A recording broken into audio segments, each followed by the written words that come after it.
C'est toi qui continues sur Jardin Mécano? Oui, bien sûr. Oui, alors on est d'accord que la phase 4, c'est pas tout de suite. Moi, je suis quand même un peu plus optimiste que vous. J'espère qu'on va pas mettre 25 ans à la sortir. Mais ce qui est certain, c'est que plus on s'y prend en amont, moins on perd de temps.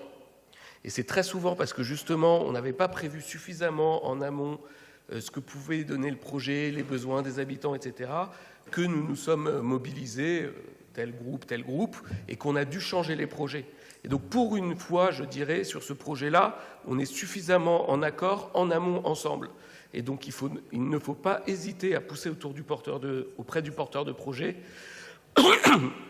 l'intégration de ce gymnase dès maintenant. Parce que si on se réveille dans 20 ans, j'aime autant te dire que le gymnase, on ne l'aura pas. Effectivement.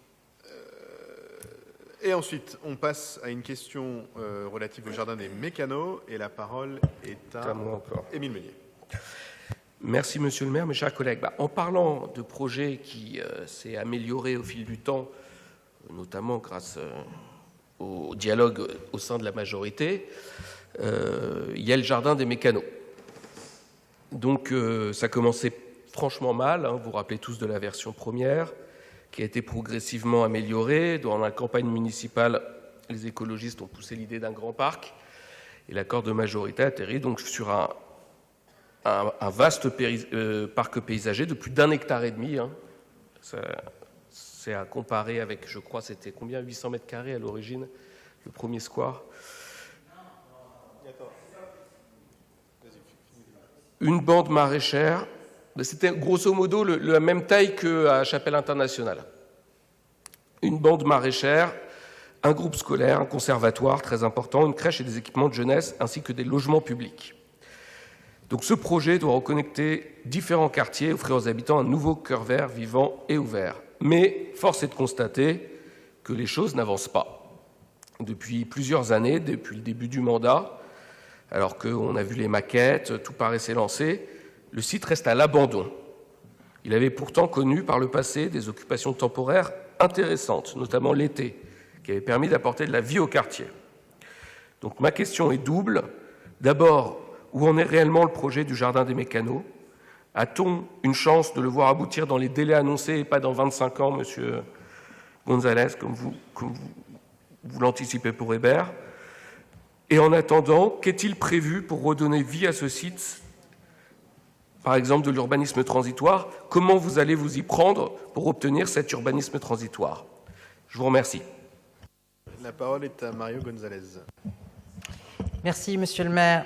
Alors, sur l'état d'avancement du projet Jardin des Mécanos, pour être tout à fait transparent, donc ce qui s'est passé, c'est que dans le cadre du projet d'aménagement et de l'instruction du projet d'aménagement, la préfecture de police de Paris a donné un avis négatif en ce qui concerne les études qui avaient été établies par SNCF Mobilité au titre de la dépollution des sols. Et pour être encore plus précis, la préfecture de police s'interrogeait notamment sur les mouvements potentiels de couches de pollution en sous-sol et considérait que les études qui avaient été faites par la SNCF Mobilité n'étaient pas concluantes. De sorte que la préfecture a demandé à SNCF Mobilité de refaire des prélèvements qui ne peuvent se faire qu'en période basse eau et en période haute eau. C'est-à-dire qu'il faut attendre un hiver et il faut attendre un printemps. Bim, encore un an.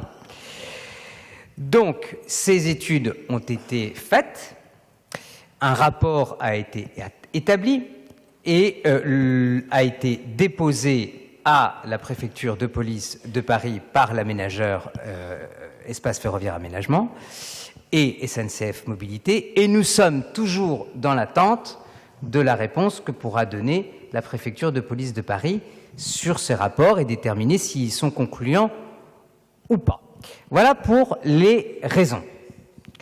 Je vous avoue que nous ne sommes pas du tout satisfaits de cette situation Elle n'est pas satisfaisante parce que, je le dis, je trouve que le groupe SNCF n'a pas été à la hauteur de l'enjeu et que ce n'est pas admissible que, vu l'importance de ce projet pour le 18e arrondissement, à travers notamment les équipements publics qu'il allait apporter, à savoir le conservatoire, l'école notamment, et le parc bien sûr, il n'est pas admissible qu'un opérateur comme SNCF Mobilité prenne autant à la légère et autant pris à la légère un travail fondamental comme celui de l'analyse des nappes et des sous-sols dans le cadre de la dépollution et de la sécurité finalement des futurs habitants. Donc ce n'est pas admissible et nous l'avons fait savoir d'ailleurs et à l'aménageur et à SNCF.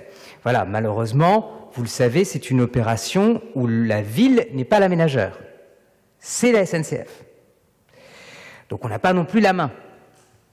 On n'a pas non plus la main, donc nous attendons ce rapport en espérant qu'il puisse aboutir à un avis positif de la ville et de la préfecture et qu'il nous permette du coup de valider le permis d'aménager et d'avancer. Donc je ne peux pas vous donner un horizon. Tout ce que je sais, c'est qu'on a perdu 2 ans déjà avec cette histoire.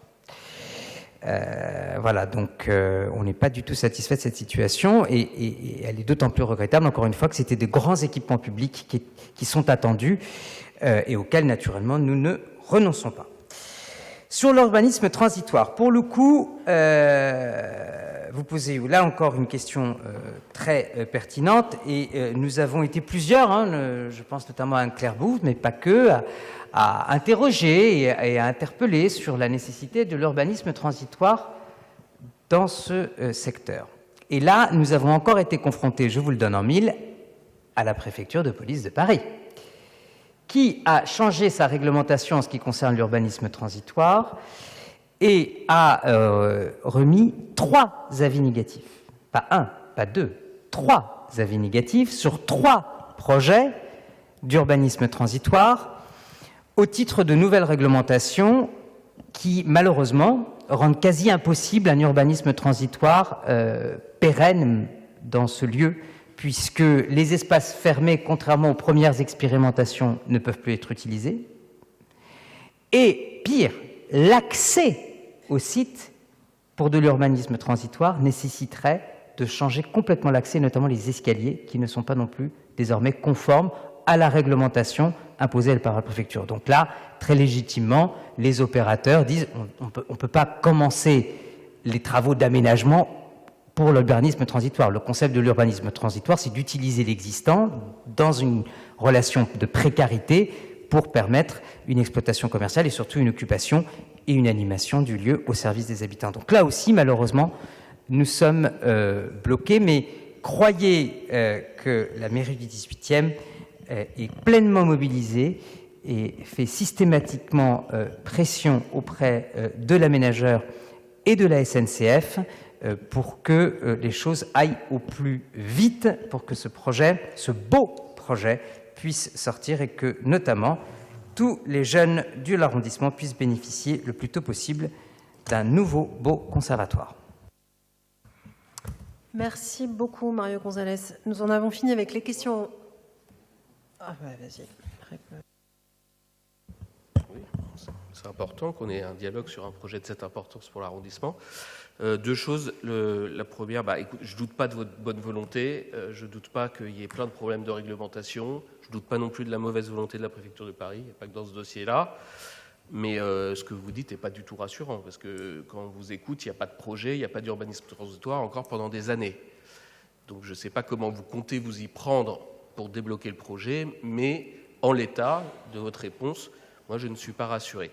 Deuxièmement, ça plaide pour ce que les écologistes ont toujours défendu dans les grands projets d'aménagement, l'aménageur doit être public. Il faut arrêter de faire confiance à la SNCF, à la RATP, etc. Il faut investir, certes cher pour racheter des terrains à plusieurs centaines de millions d'euros, mais le foncier dans ces grands aménagements, non mais on l'a fait, Gare des Mines on l'a fait, Hébert, Chapelle-Charbon on l'a fait. Et donc, dans les grands projets d'aménagement, le foncier doit être public, puisqu'on a à la fois la maîtrise de l'intérêt général, à la fois la maîtrise de l'agenda, et une ville, ça s'amortit sur 50, 100, 200 ans. Donc, ce n'est pas très grave d'investir les sommes d'argent pour le bien général. Merci.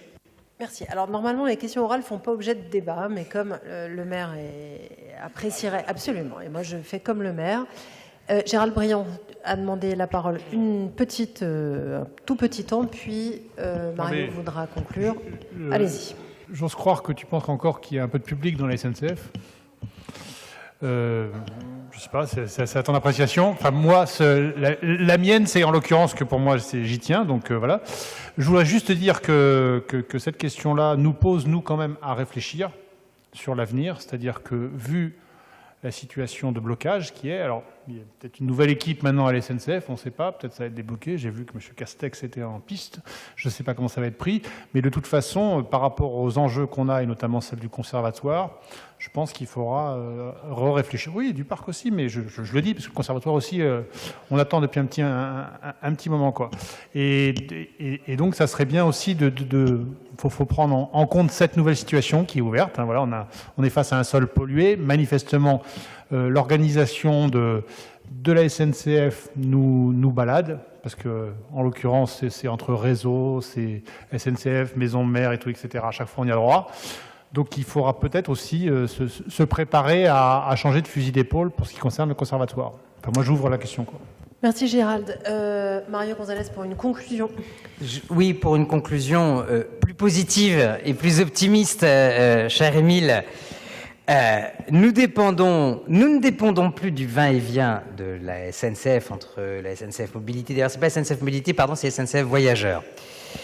Et puis il y a aussi SNCF Carburant, j'ai découvert. Enfin, allez savoir pourquoi, mais il y a SNCF Carburant aussi. Enfin bon, bref, tout un monde. En tous les cas, ça ne dépend plus de ça. Ça dépend vraiment de la préfecture de police. Mais juste pour vous rassurer, vous tous, attention. Si la préfecture donne le feu vert, tout est prêt. Non seulement tout est prêt, mais les premiers permis de construire sont prêts. C'est-à-dire qu'on dégaine très vite. Mais encore faut-il que la préfecture de police, elle, prenne le problème à bras-le-corps et donne une réponse. Mais nous dépendons de la préfecture de police plus qu'autre chose désormais. Mais sinon, tout est prêt. Merci beaucoup pour tous ces éléments à suivre, évidemment.